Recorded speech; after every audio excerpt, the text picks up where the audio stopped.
Hello everyone, welcome back to Queenstown, and today's video we will cover the startup and pushback procedures for the Dash 8 Q400. We're gonna do two procedures. One is start on stand, then pushing back with the GPU connected, and the second one will be a start and push with APU. As you can see, pushback truck is connected to our nose wheel. The GPU is right in front of the aircraft, so let's jump in and get going. In the last video we did the setup. We can do a quick flow just to scan over and check that everything is where it's supposed to be.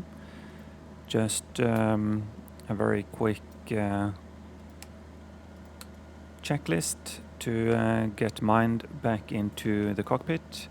The start checklist is, or start flow as well, is to check that the hatch in the overhead is closed, that the doors and fuel lights are out,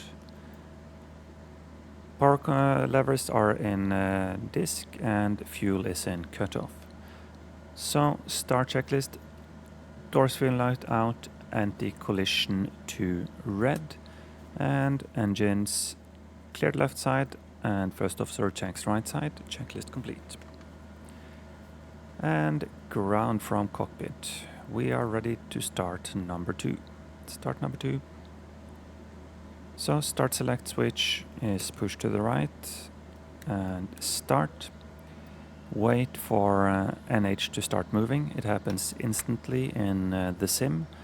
In the real aircraft it takes a couple of seconds maybe.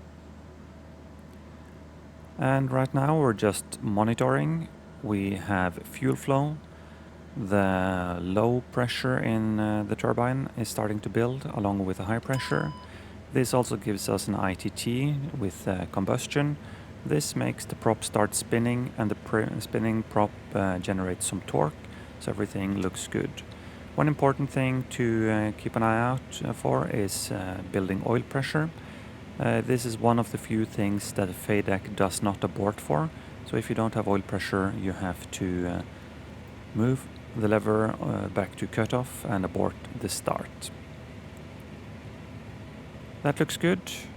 The select switch has gone out.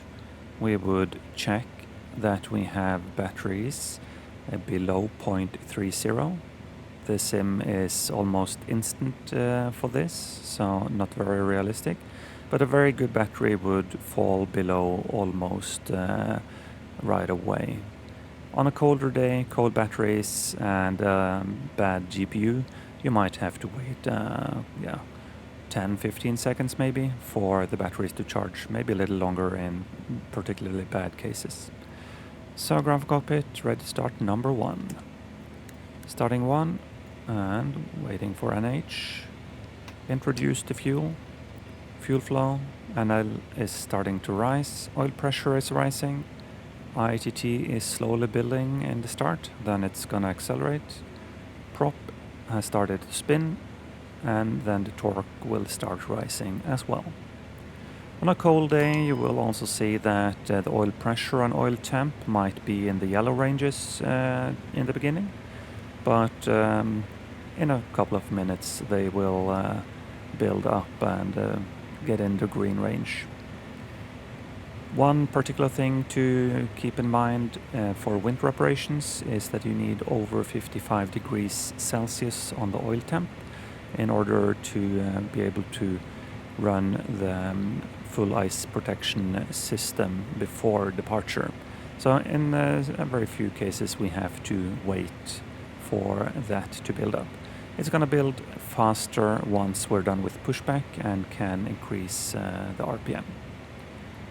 Getting a warning is not unusual here. It likes to ding at us for several different things. It might be a nuisance sometimes. And right now I had to reset the sim and that's why some of the buttons might have jumped back. I did a quick scan, but I forgot to arm the emergency lights. No biggie, that's back on, and we are now ready for pushback. What it's dinging for is de-ice pressure That's over here. It's because we're not spinning the props or engines at full speed, so it's fluctuating a little bit. It can happen in real life as well, but the sim is very sensitive to this, it seems. So just disregard it, it will go away as soon as we can increase the prop RPM. Right, releasing park brake. In the Q400 that also disconnects the GPU. In real life I should have done the external power switch first and then disconnected it. But we're on engine power, so nothing dangerous there. Let's select where we go. Please show me where you want to Just go. back there looks fine. Starting pushback.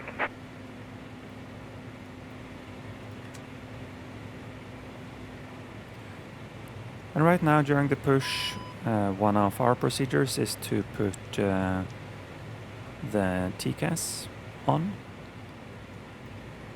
This might differ between different airlines and different airports and different places in the world, how they do it. So this is just, we do it after engine start. Another thing after engine start, once the start select goes out, we call start complete. And now during the pushback, it's just waiting. When we do the start and push, yeah, we have a little bit more to do.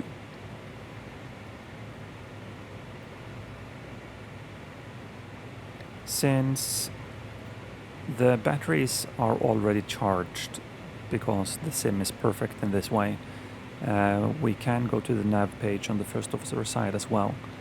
In real life, this would probably not be below 0.10. That's the limit we're looking for after start. Before, after pushback, and maybe we even have to wait for a little bit while we're taxiing for this to get below. Operation complete. Go ahead and set the parking brake.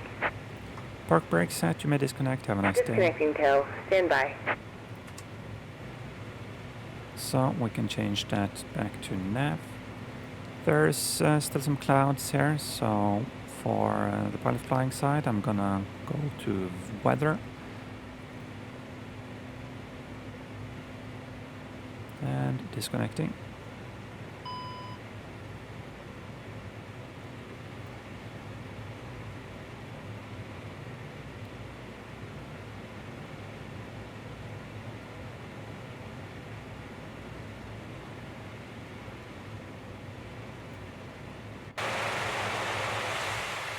Tow is disconnected and bypass pin has been removed. Hand signal on the left. We'll see you next time and have fun up there. Bye-bye. As soon as we see them moving away, we can move the condition levers to max. That will spin up the props, and we're looking for AC gens to come online and the TRUs to come online as well. So that's the full electric system up and running. We can start off with the captain's side flow. It will turn the bus tie off. Whatever ice protection we need will come on. It's mostly pedostatics windows. And over here, just check that everything looks good. Coming down here, yaw damper comes on. Do a rudder test, full right, full left, neutral. Turn the weather radar to standby and turn the nose wheel steering on. First officer, as soon as the AC gen lights go out, meaning we have full electric power to run the hydraulic pumps as well, we set the flaps to takeoff position we have calculated. Turn auto feather, tank aux pumps and hydraulic pumps on. Unguard hydraulic number 3 isolation switch. Turn it to open, check that we get pressure on all systems. Then let's just show the yokes. We would do an elevator test. up and down. Turn the number 3 off. The pressure in the number 3 system would not fall immediately. It's a stop valve stopping it from doing that. So what we would do would be just to wiggle the elevator a little bit, and that would release the pressure in the number 3 system to go back, and the caution would go out by itself. It doesn't in sim, but just a small technical detail. So after start checklist, burst tie, off, spoilers, taxi, standby HUD P2 is on and showing normal indications both for pressure and quantity. Auto feather select, tank aux pumps on. Trims 1, 2, 3 is set. Flaps 5 set and checked. So check both the position that it's locked in the position and that the screen here shows flap 5 on the indicator as well. All clear, received, that's from the ground crew. Checklist complete. Next checklist will be the before takeoff checklist. So right now, let's just check that we have everything we need here. The speeds disappeared, of course, just click them back in. And this means we're ready for taxi. We're gonna do the taxi after we do the APU start as well. So let's just reset and do this all over again. Be right back. Okay, here we are back at the stand. I think everything is the way it's supposed to be. Let's see if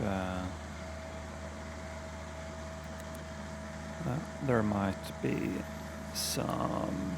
We'll see when we start up. Okay, so what we have to do now, we have the GPU running and we need to start the APU to commence our pushback. So just press the APU power button. It will run a self-test indicated by the lights going by. Press the start button and just wait.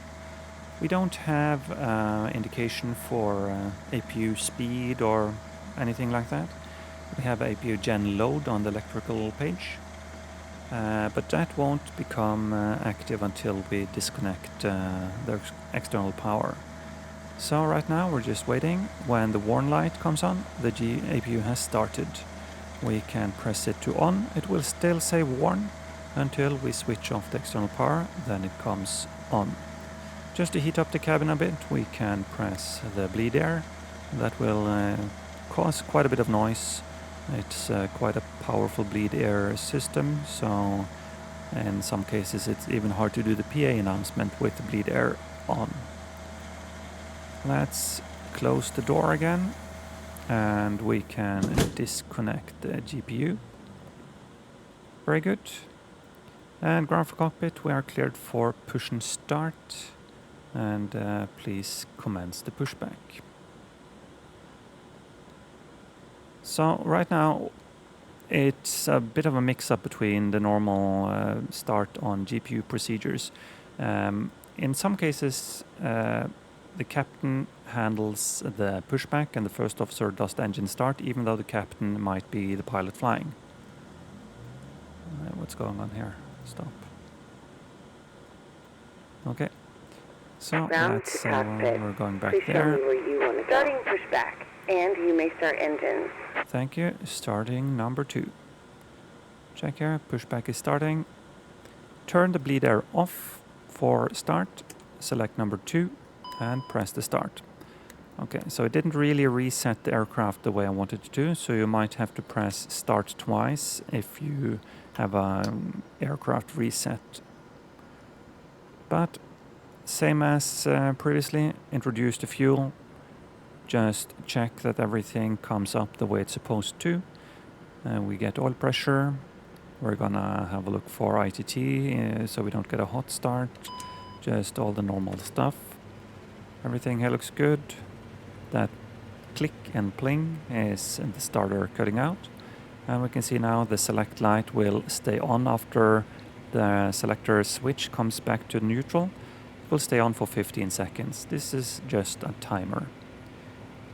Back down, check everything looks good. Batteries look good. and we can do number 1. Introduce the fuel. And as I said, we turn the transponder on during the pushback as well. So a lot going on for a single pilot operation here, but just slow Operation down and you can complete. do Go ahead and things set the parking after brake. you've stopped as well. Park brake set, you may disconnect. Have a nice Disconnecting day. tow. Stand by. Everything looks good. Starter cut out. Start select should go out any second. Good. Start complete call. And now we can disconnect and shut down the APU. So gen goes off. Power comes off. We're now on the internal DC gens and batteries. So DC gens are now powering the aircraft until we can spool up. We're still getting the de-ice pressure caution bug. Tow is disconnected and bypass pin has been removed. Hand signal on the left. We'll see you next time and have fun up there. Bye-bye. Okay, they're moving away. Condition lever comes up.